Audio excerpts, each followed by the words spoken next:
My name is Alex Harper. I'm 38 years old, a software engineer living in Austin, Texas. For the last decade, I've worked at a mid-sized cybersecurity firm, nothing glamorous. But it pays well, and I've carved out a stable life for myself.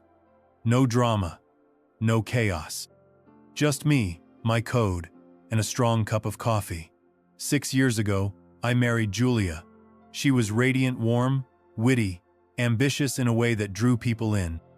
We met through mutual friends at a startup launch party, and within 2 years, we were walking down the aisle under a canopy of spring flowers and whispered promises. We didn't have children by choice, mostly. Julia said she wasn't ready, and I didn't push. We were building something together, a life, a future, and I thought we were on the same page.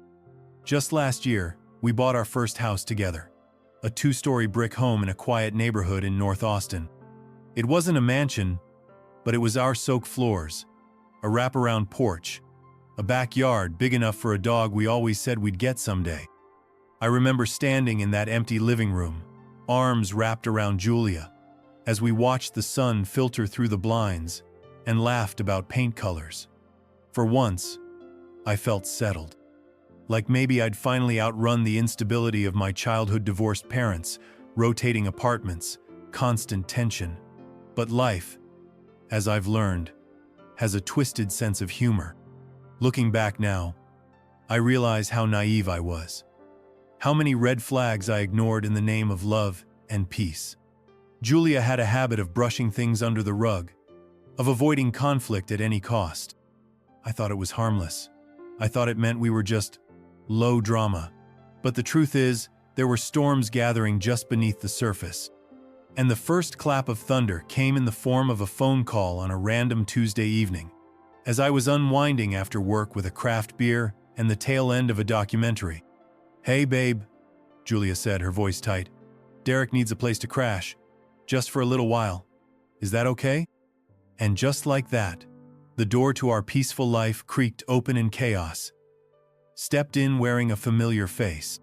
Derek showed up 3 days later with a duffel bag, a tired smirk, and an energy I couldn't quite place. He was Julia's younger brother, by 8 years a freelance videographer, with a streak of bad luck and a tendency to talk too much. I'd met him a few times before. Thanksgiving, Christmas, the occasional family brunch. He was always charming, the kind of guy who could make waiters laugh and get strangers to open up. But behind that easy grin, I sensed something coiled, something reckless. Julia adored him, though. Said he had a free spirit. Said he just needed a break to get back on his feet. "Just until he finds a new place," she told me, her eyes soft, her hands brushing mine at the kitchen counter that first night. "He's going through a lot right now." I wanted to say no. I wanted to remind her that our home was still new to us, that we were still figuring out our rhythm, our quiet mornings and long shared evenings. But instead, I nodded, because it felt cruel to say no, because I didn't want to be the reason her brother had to sleep in his car. We set Derek up in the guest room, gave him space, a spare set of keys, and the Wi-Fi password. The first few days were fine, almost too fine.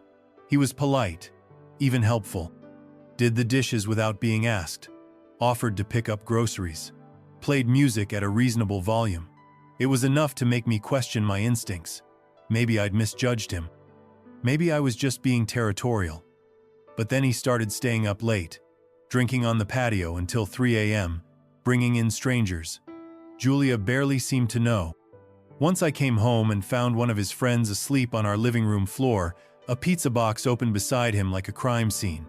I tried to talk to Julia about it, gently.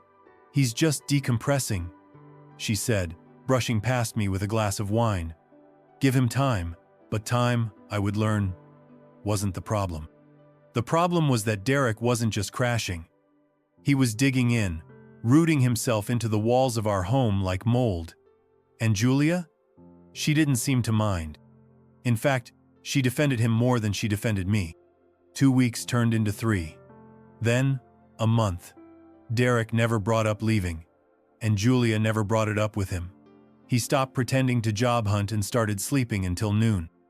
His duffel bag exploded into laundry piles across the guest room.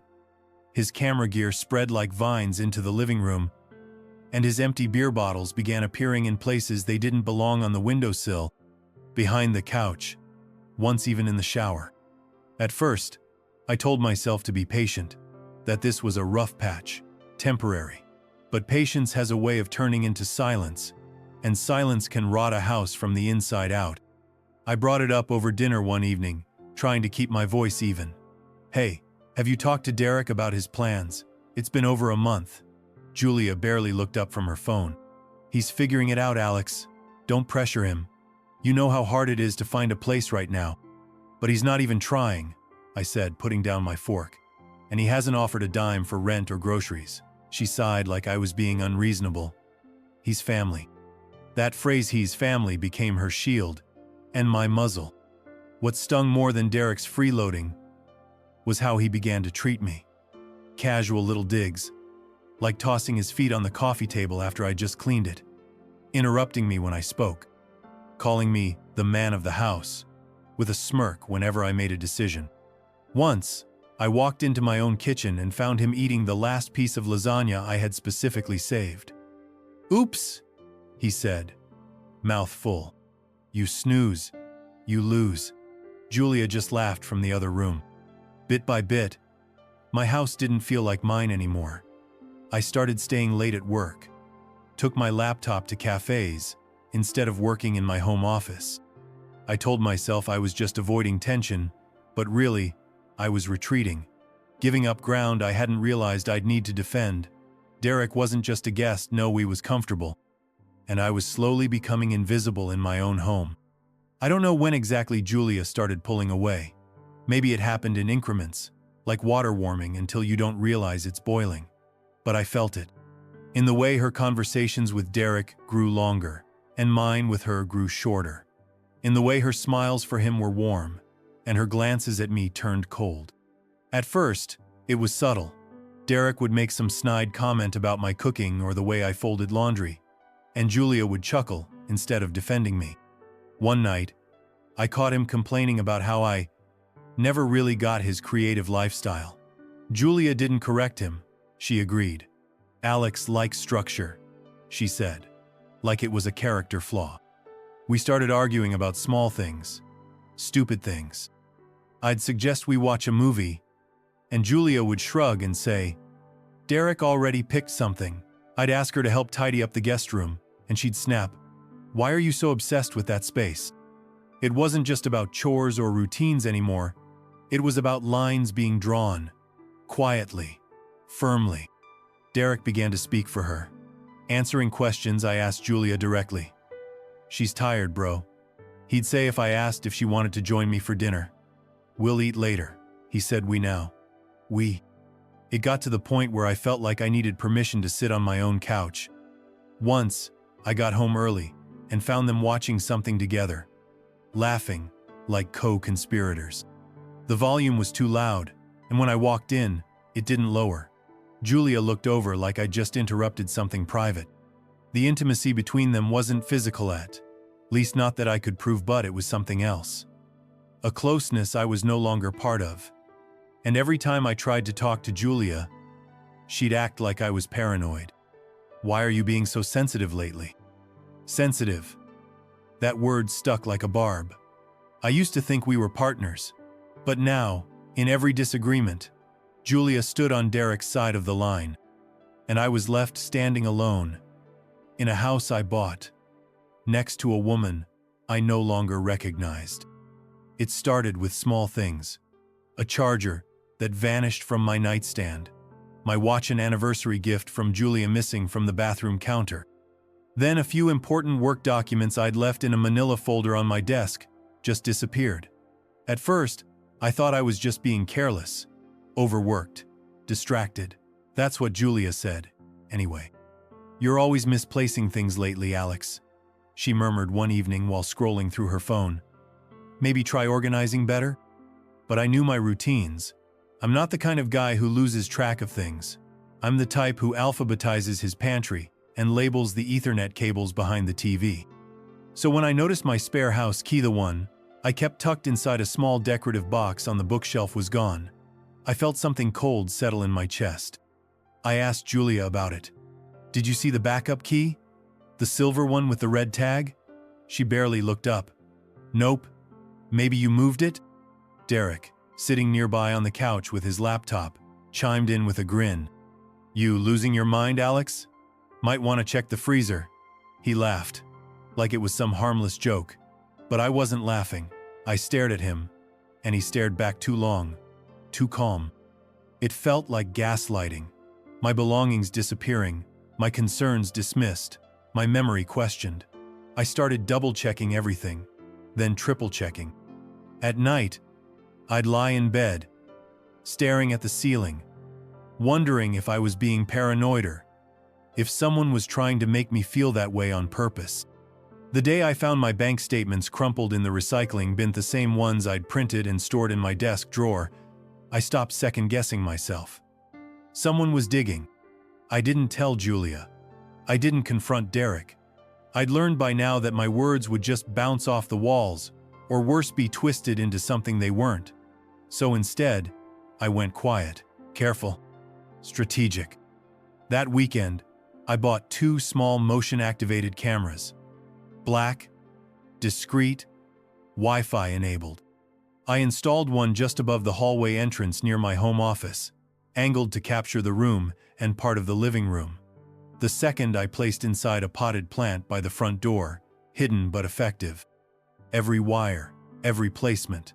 I double-checked, like a man defusing a bomb. I deleted the order history from my browser, wiped the setup apps from my phone, and kept the footage stored offline, encrypted and renamed as something boring. Q2 reports. The cameras gave me a strange sense of control, even if I hated the idea of surveilling my own home. But I needed to know. I needed to be sure that I wasn't losing my grip, that what I was feeling wasn't just anxiety or overwork. Each night I reviewed the footage. Quiet, pixelated clips of Derek wandering the house late at night, opening drawers, standing in front of my office door as if listening. Nothing damning yet, but enough to make my skin crawl. Julia stayed oblivious, still smiling at him, still distant with me. I said nothing. I let it all play out. Because now, finally, I had eyes, and when the truth came knocking, I'd be ready. It was a Thursday night. I remember that because it was supposed to be pizza night, our one easy tradition, the kind of ritual that used to mean something when life was simpler. I came home late from work, exhausted, only to find 2 empty pizza boxes on the kitchen counter. And Derek sprawled on the couch, gaming headset on, laughing into the mic. Julia was nowhere in sight. Seriously? I muttered, checking the fridge. You couldn't even save me a slice. Derek didn't look up. We figured you'd eat at work. You usually do. That was the ember that lit the fuse. I closed the fridge door maybe a little too hard and turned to face him. Do you contribute anything here? Anything at all? Rent? Groceries? Cleaning? Anything? Derek finally pulled off his headset, tossing it aside. Chill out, man. You think this house is all you? Julia pays too, remember? I clenched my jaw. I'm talking about you, not her. You've been living here for over 2 months. No job, no plan. And all you do is eat, drink, and act like you own the place. He stood then, arms crossed, a crooked grin on his face like he was enjoying this. You got a real control problem, Alex. Just because you have a spreadsheet for every damn part of your life doesn't mean everyone else has to live by it. I want you out, I snapped, louder than I meant to. I've had enough. That's when Julia walked in from the hallway, her voice sharp. Alex, what the hell is going on? He's freeloading, I said, pointing at Derek. He's using us, and you're letting it happen. Derek scoffed. Wow. You hear that, Jules? Using. Maybe check his bank account. He's the one stashing cash while acting like a martyr. You have no right to talk about my finances. I shot back. My pulse was hammering now. You're not family to me. You're a parasite. Julia's eyes widened. That's enough. No, I said, voice rising. He's taken over this house. He's turning you against me, and you're just letting it happen. She took a step back, arms folded. If you keep yelling like this, I'm calling the police. Everything stopped. Her words hit like a punch to the gut. Not support, not understanding, a threat, a line I never thought she'd cross. And just like that, I realized I wasn't just losing my home. I was being erased from it. It was just past midnight when I heard the knock-no, the pounding on the front door. At first, I thought it was a neighbor. Maybe someone's dog got out. But when I opened it, 2 officers stood there, flashlights in hand, expressions hard and unreadable. One of them spoke first, his voice calm but rehearsed. "Mr. Harper, we need you to step outside." Julia was standing in the foyer behind them, arms crossed, face pale but steady. Derek lingered behind her, rubbing his arm like he'd just been injured. "What's going on?" I asked, blinking against the glare. "There's been a report of domestic disturbance, allegations of verbal abuse, intimidation, possible threats." The words didn't register at first. I laughed, actually laughed, because I thought it had to be a mistake. But Julia's eyes didn't shift. She didn't say a word. And Derek, always the actor, looked down, his voice cracking just enough as he added, "He's been getting worse lately. Unstable." My heart stopped. I looked at Julia, waiting for her to correct him, to say something ending to slow the train she'd set in motion. But she didn't. She wouldn't even meet my eyes. The officers told me I had to leave the property immediately. They called it an emergency protective order. No hearing, no trial. Just one moment I had a home. And the next, I was standing barefoot on the porch with a plastic bag containing my phone, keys, and wallet. I slept in my car that night, parked 3 blocks away from our house like a criminal. The engine off, windows fogged, my breath loud in the silence. I tried calling Julia straight to voicemail. I texted her, "Please, talk to me. I don't understand." Nothing. At sunrise, I drove past the house. Our house. The porch light was on.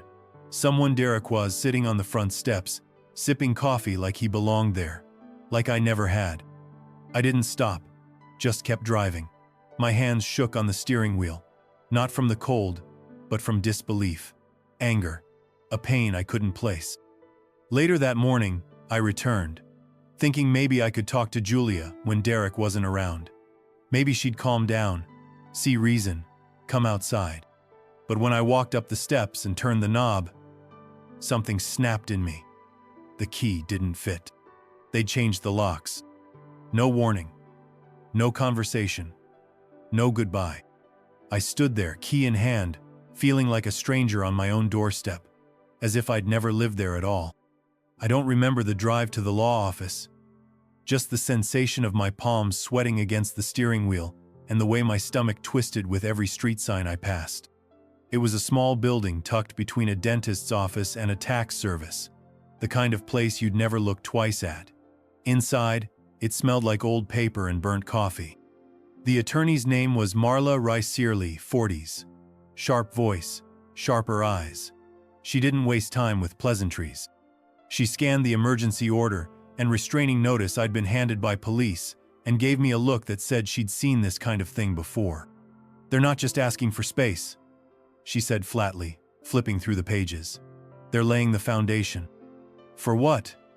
I asked, though I already knew. "Divorce, property division, possibly even damages. If this restraining order stands unchallenged, Julia can file on grounds of abuse, emotional instability. She'll argue you're dangerous and mentally unfit to retain shared assets." I swallowed hard. "They said I was unstable?"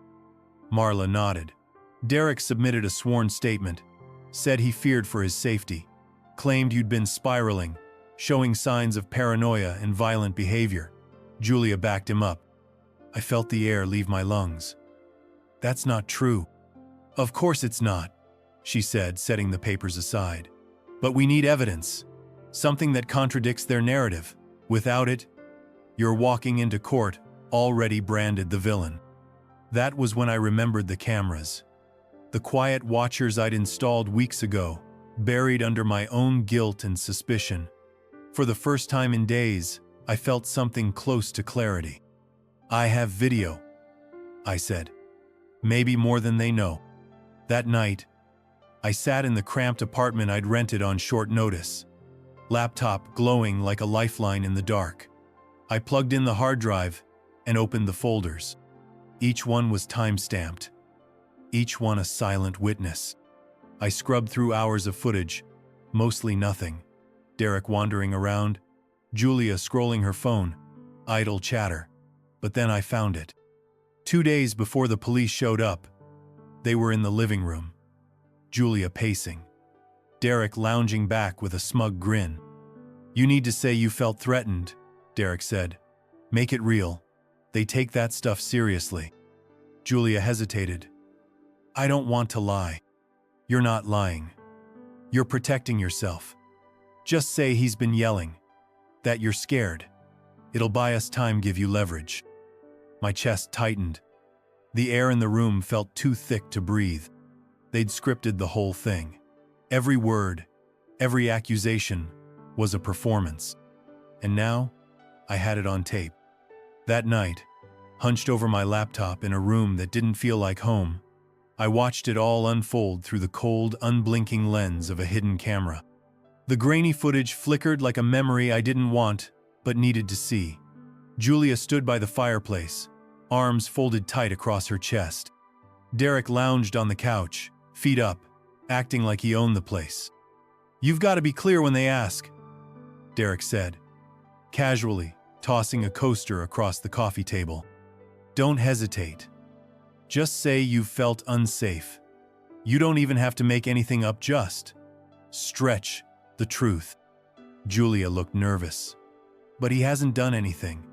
He's just angry." "Exactly," Derek replied. "Angry looks unstable. You say he's been yelling, acting off, that you feel threatened. That's enough. They don't need bruises, Julia. They need fear. You just give them that." She didn't argue. She just nodded. Slowly, I sat back, heart pounding in my ears. My mouth went dry. That moment stripped everything bare. It wasn't just a misunderstanding or some twisted miscommunication. It was deliberate. A setup. They'd planned it, practiced it, delivered it, like actors, reading from a shared script. And I was the scapegoat.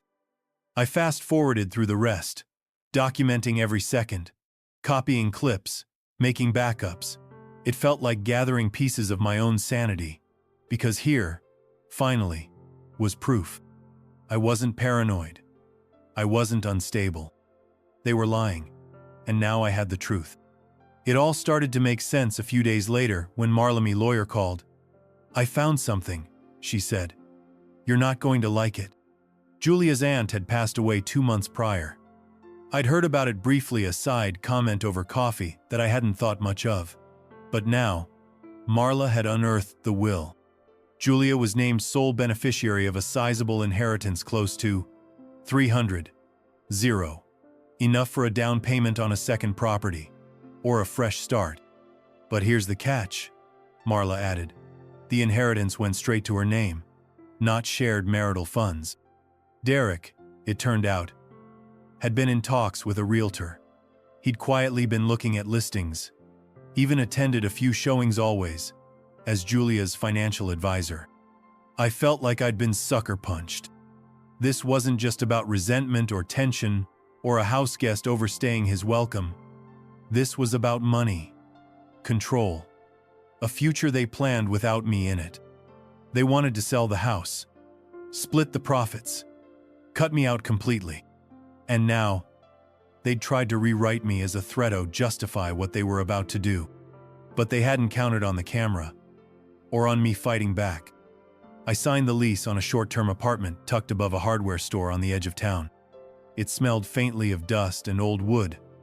The furniture was second-hand, and the heating clanged like an old radiator in a horror film.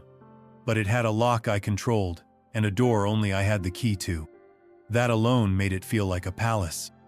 The first thing I did was set up a second hard drive, then a third. I backed up every clip, every audio recording, every shred of proof from the hidden cameras. I encrypted the files, stored them in cloud folders under innocuous names, and gave a copy to Marla.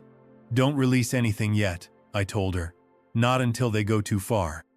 Because I knew they would. I kept records of every missed call, every blocked text, every detail of the emergency protective order. I made a timeline, documented Julia's inheritance, Derek's realtor visits, every bank transfer we could trace. If I was going to fight back, it wasn't going to be loud or messy. It would be surgical. And while I prepared my legal weapons, I started preparing for the other war, one waged in silence and side eyes. The social one. Because people were already choosing sides. It started small. A vague post from Julia's Facebook account. It's always the ones who seem the calmest who turn out to be the cruelest. No names, no tags, just enough to light a fire. But soon the comments rolled in. Messages from mutual friends. "Thinking of you, Julia. You're so strong." Then came the private messages, the ones I never expected. "Hey man, I don't know what's going on, but if you need help, maybe talk to someone. Julia says you've been unstable. Is that true? Did you really get violent?" I'm shocked. Shock turned to anger. Then disbelief. Coworkers stopped inviting me to meetings. A promotion I'd been working toward for 6 months was suddenly on hold. One colleague I'd known for 5 years wouldn't meet my eyes in the hallway. They didn't even ask my side. I wasn't just losing my home. I was being erased from my life. Name by name, whisper by whisper. But they didn't know what I had. They didn't know the truth was sitting in a folder on my hard drive waiting. Her name was Lily. I remembered her vaguely of Julia's old friends from her early 20s. She used to come around in the beginning, back when Julia and I were still new and happy and making dinner together just because. But then, slowly, she disappeared. I'd always assumed they just drifted apart. Turns out, that wasn't quite the truth. She reached out through a mutual acquaintance after hearing what was going on. Said she didn't want to get involved, but something about the rumors didn't sit right with her. "You were always polite," she said when we met at a coffee shop downtown. "Quiet. Stable. Not the type to explode." She slid her phone across the table. "I think you should see this." Screenshots. Dozens of them. Old text messages between her and Julia, and some with Derek. Messages where Julia boasted about manipulating her ex-boyfriend into covering her credit card debt. Ones where Derek bragged about getting out of a DUI by flirting with the female officer. Conversations filled with casual lies, gaslighting, emotional games like it was all a sport to them. In one thread, Julia wrote, "Sometimes I wish I could just hit reset. Start clean, no baggage. Just cash and space." And Derek had replied, "You can. It just takes timing and guts." "I cut them off after that," Lily said, eyes steady. "I couldn't trust them. I should have warned you sooner." I sat there stunned. Not because I hadn't suspected who they really were, but because here it was. In black and white. Proof. "I can send it all to your lawyer," she added gently. "Use it however you need to." And just like that, a new crack formed, not in me, but in the mask Julia had worn so well. 2 weeks. That's all the time I had before the hearing. 2 weeks to dismantle a lie that had already poisoned my name. Marla and I met every other day, combing through documents, assembling a binder thick enough to choke on. Security footage, text messages, witness statements, screenshots from Lily. Even timestamps of my work schedule to prove I wasn't home during some of the supposed episodes. "You need to stay calm," Marla said. Eyes locked on mine across her desk. "No outbursts. No emotional appeals. Just facts. Judges don't like drama, they like receipts." "Got it," I said, though my hands shook under the table. "Remember," she added, leaning forward, This isn't about proving they're terrible people. It's about proving you're not the man they say you are. And that was the hardest part. Because I wanted to scream, to expose everything. But I knew if I gave in to the anger, I'd be playing right into their story. So I practiced restraint. I practiced telling the truth like it was data. Clean, logical, just numbers and facts. But under the surface, the fire burned hotter every day. Because I wasn't just defending my name. I was fighting to reclaim my life. The courthouse was colder than I expected: stone floors, fluorescent lights, and a silence that pressed into your skin. I sat beside Marla at the defendant's table, dressed in the same navy suit I'd worn to my wedding. Julia sat across the room, hair perfectly styled, eyes blank as glass. Derek slouched behind her, flipping a pen between his fingers like a kid waiting to get out of detention. When the judge entered, we all stood. He was older, no nonsense, with a face carved from routine and a voice that echoed even when quiet. The hearing began, and Julia went first. She spoke carefully, voice soft, measured, claimed I'd become erratic, distant, and that she'd feared for her safety. He'd raise his voice, slam doors, sometimes just stare like he was somewhere else, she said, her hands trembling slightly. I glanced at Marla. She didn't flinch. Then Derek took the stand. His performance was thinner, less polished. He snapped one night, started yelling out of nowhere. I had to step in. I didn't feel safe. When it was our turn, Marla rose calmly. "Your Honor," she said, "the respondent has submitted video evidence directly contradicting the petitioner's claims." We played the footage. The room fell quiet as Julia's voice came through, clear and unfiltered. "You need to say you felt threatened. Just stretch the truth." And Derek, "They don't need bruises. They need fear. You just give them that." Julia's posture stiffened. Derek stopped flipping his pen. The judge leaned forward, eyebrows raised. Marla continued without emotion. This conversation occurred 2 days before the emergency protective order was filed. It reveals planning, manipulation, and intent to deceive the court. Julia stammered. "Tu didn't mean it like that. It was taken out of context." The judge didn't buy it. He asked her twice to clarify. She couldn't. Derek kept his head down. His silence said more than any lie could. It didn't take long. The judge cleared his throat, reviewed the documents, and then looked directly at Julia and Derek. "This court does not take false claims lightly. Based on the evidence presented, the emergency protective order is hereby dismissed due to lack of substantiated threat." Marla didn't smile. She just nodded. I exhaled for the first time in days. Then came the warning. "To the petitioners," the judge said sternly, "know that any further misuse of this court to manipulate outcomes or retaliate through false accusations may result in sanctions or criminal referral." Julia's face flushed. Derek avoided my gaze entirely.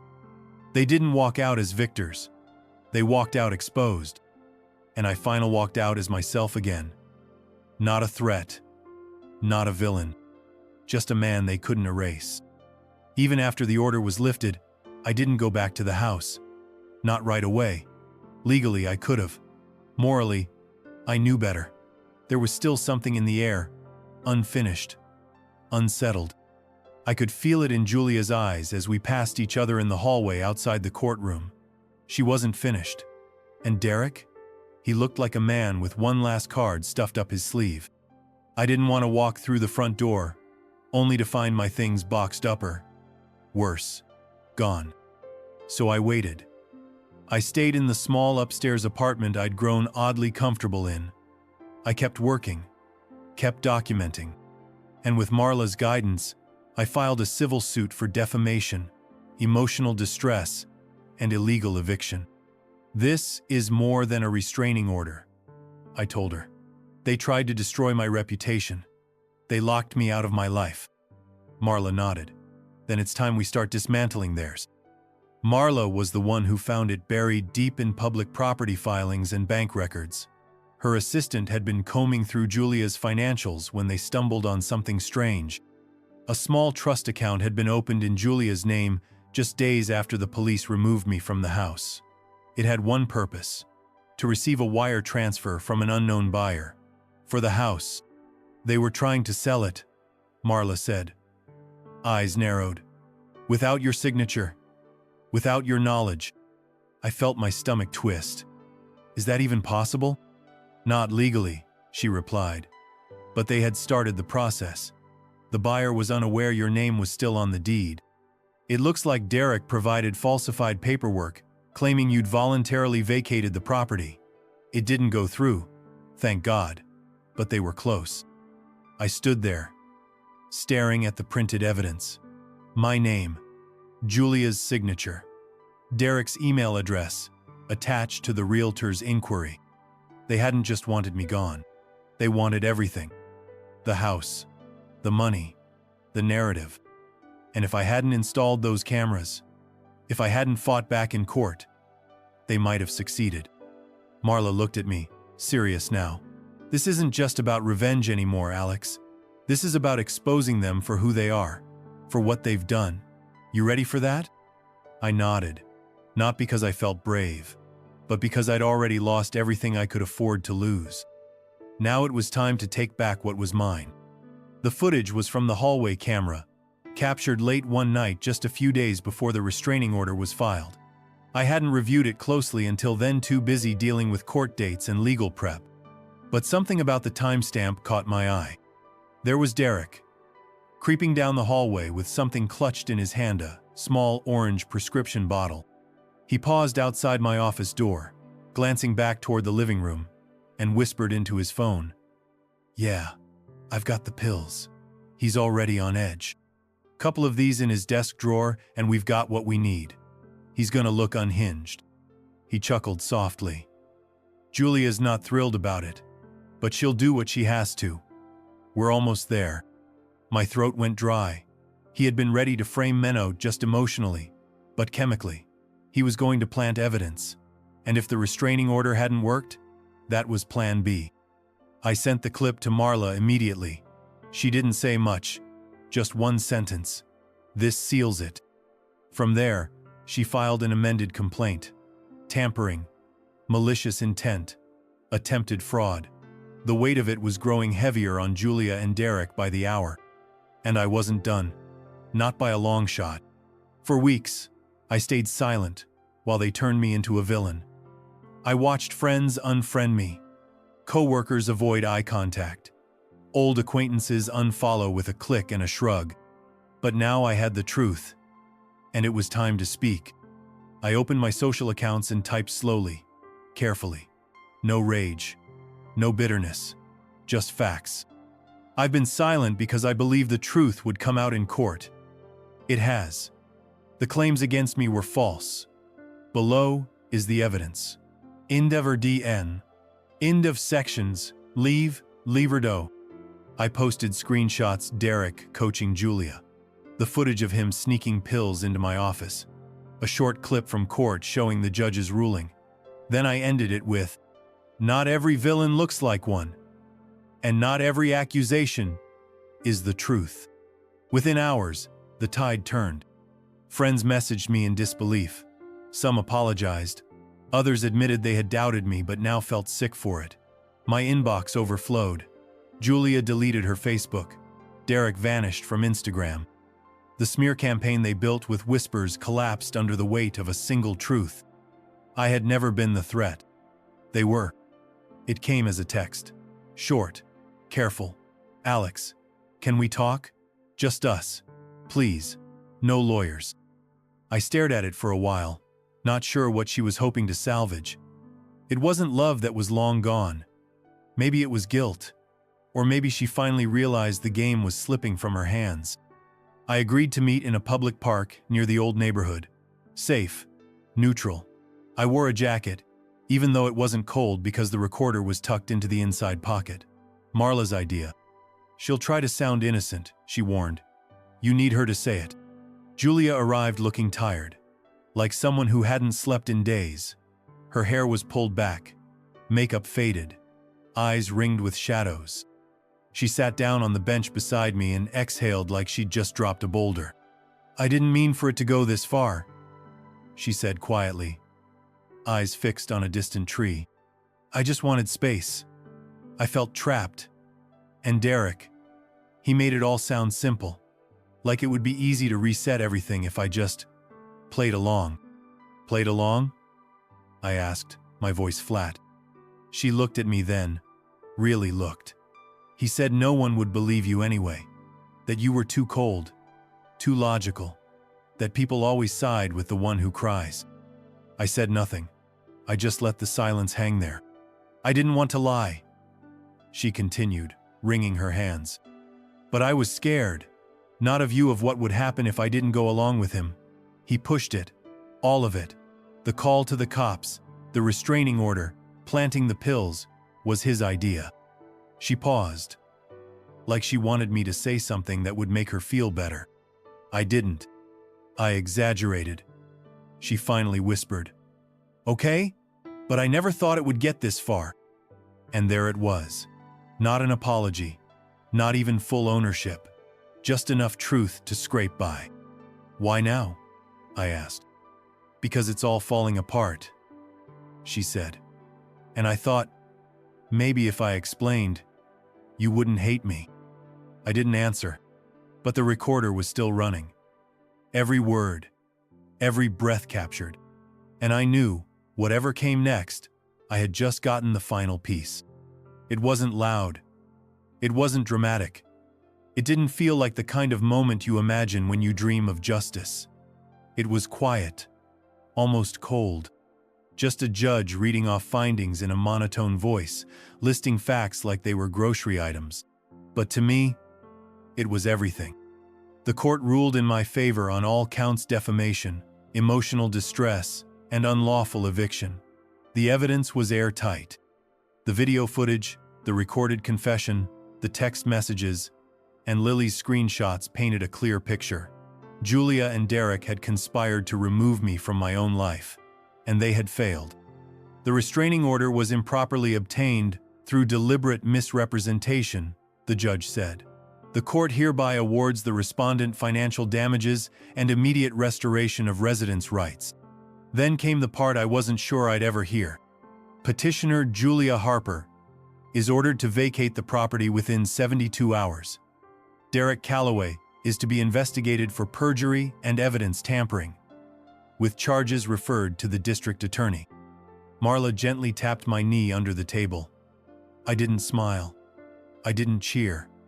I just breathed, for the first time in months, without weight on my chest. Julia didn't look at me as she left the courtroom. Neither did Derek. They walked out the way people do when their reflection finally matches what's been inside them all along. And me? I walked out as the legal owner of the truth. 3 days later, I stood outside my own front door, 2 uniformed officers beside me. One of them knocked. The other adjusted the strap on his holster. I felt like a stranger in my own life. Derek answered, hair messy, shirt wrinkled, defiance hanging off him like cheap cologne. "You serious?" he muttered. "Mr. Calloway," the officer said calmly, "you've been legally ordered to vacate the premises immediately. You're trespassing." For once, Derek had nothing to say. No smirk, no snide joke. He just turned, muttered something to Julia, who stood half-packed in the living room, and walked out past me without a glance. Julia followed, slower, her eyes flicking toward mine, like maybe there was still a scrap of the old us left to cling to. But I didn't speak. I stepped inside. The air smelled different. The lights felt dimmer. The silence heavier. My coffee mug still sat on the counter where I'd left it that night so long ago. Only now, it was covered in dust. I walked through the rooms, like a man returning to a place lost in a flood familiar, but water damaged. It wasn't just a house. It was a battlefield I'd finally reclaimed. The silence was the first thing I had to get used to. Not just the absence of yelling, footsteps, or muffled conversations through the walls, but the kind of quiet that settles when something broken finally stops moving. The house was a mess. Scuffed walls, cracked tiles in the guest bathroom, the smell of stale beer and mildew lingering in the guest room where Derek had lived like a squatter. My office chair was gone, replaced by a camping stool. Some of my books had been boxed, others left out like clutter, dog-eared and damp. But worst of all, it didn't feel like mine anymore.